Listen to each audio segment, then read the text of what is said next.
How much you want to bet I could shoot an arrow over the mountains? You want to shoot an arrow over some mountains? You're probably going to need a PSE bow. Well, I'm going to give one away, guys. Like, comment, subscribe. You know how this goes. If you're subscribed to the channel, you're liking, you're commented, you're entered in the giveaway. Free PSE bow. Why not? Timber stand improvement. You've heard it a billion times, guys. I get freaked out about this stuff because once you remove timber, you don't get to redo it. That timber doesn't come back once you cut it. So you got to make sure you're doing it the right way.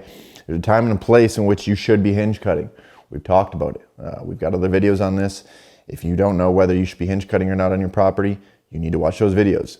Don't screw it up. Don't waste tens of thousands of dollars. Listen to the horror stories that I've told, the hinge cutting disaster story. Listen to those before you go out and you start cutting. I understand that watching YouTube videos can get you excited. You want to go out and you want to make a difference. Hinge cutting makes a difference. You can see it. You can see what you physically did within a matter of a short amount of time. But you need to understand that you cannot always use this. It's not always a good idea. You could waste a lot of money. You could waste a lot of time. You could screw your property up by doing it. But let's say you should be using it. Okay, there's a proper way in which you should be hinge cutting from a safety aspect, but also a strategic standpoint as well. So let's get into it. I've seen a lot of people do a lot of hinge cutting in a lot of different ways. Overall, I just don't love it. But if I were to do it, I'm going to do it in a certain way. And there's certain places in which I will be using it actually on my property, and we'll do a video on that as well. But as far as hinge cutting properly, so the safest way and this really the smartest and strategic way to make that hinge cut is kind of to do it at hip height. Okay.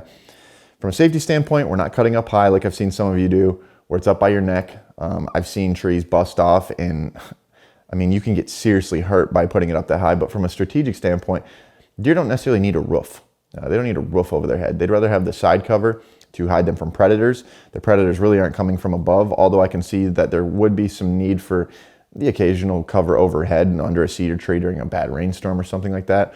Why wouldn't they go under that tree in that case? I get it. Sometimes it's necessary, but for the most part, side cover is much more important. So cutting that at hip height would be beneficial to creating more habitat down at the deer's level with more side cover. So one of the things that I really like to do if I am hinge cutting is I like to use a rubber or a plastic wedge to keep as much of that tree intact as possible. And that's the whole goal when hinge cutting. You want to keep as much of that tree intact as possible, so when it tips over, the more of that cambium layer that is actually intact, the better chance of that tree the better the chance of survival for that tree. The better chance that it stays alive longer and it doesn't just become a tangled mess in these bedding areas that you're trying to create. So basically, I would start to cut into that tree, and I would try to finish the job with a wedge and a mallet or a hammer of some sort. Pound it until that tree just tips over in the direction that you want it to. And even, sometimes you can't put it in a certain direction, but you can turn it a little bit with that wedge, cutting strategically and then wedging it off into the area you want it to. When in doubt, let that tree fall where it may. Don't be trying to change a major, leaning tree that you want to put a different way, because that's when it gets dangerous. That's when they hop off the hinge and bust you in the face and knock you out cold or worse. So make sure you're doing it at hip height. Make sure you're using that wedge. Maybe with your mallet, pound it, put it where you want it. And the other perk to doing it at hip height versus higher is the regeneration is obviously going to take place on the top of the tree that you dropped over, but it's also going to take place where that cut was made. And if we made that cut at 6 feet tall, up by your neck, even 5, how long does it take for the new canopy to be over the deer's head? It takes 1 year, because those sprouts will blow up 3 feet in 1 year. So let's think about it. We made this hinge cut, we'd open up the canopy, sunlight hits it, and it explodes. The hinge cut starts at 5 feet. Now I got 3 feet of growth in a year, you're at 8 feet. That's not usable.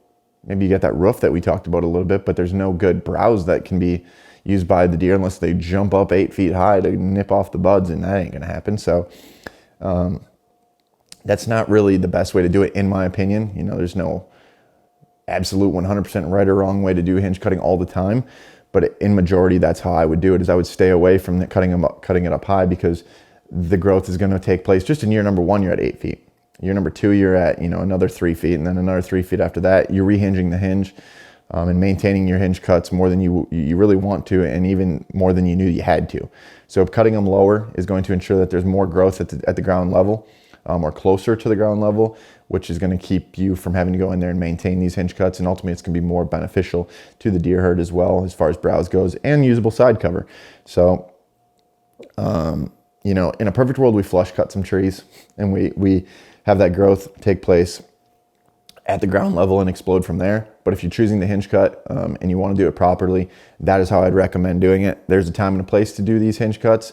It's not for everybody. In fact, I would say it's maybe used about 10% of the time and 10% of the property. So if you're just going out there to do it, don't. Do more research, watch my videos, watch other videos, learn whether you or not you should be hinge cutting on your property. So if you like these tips, you like these strategies, you like these techniques, any of this stuff that we talk about in our YouTube videos, make sure you like, comment, and subscribe. We're always talking about different stuff. Twice a week, we're dropping videos right now. Also dropping a lot of shorts.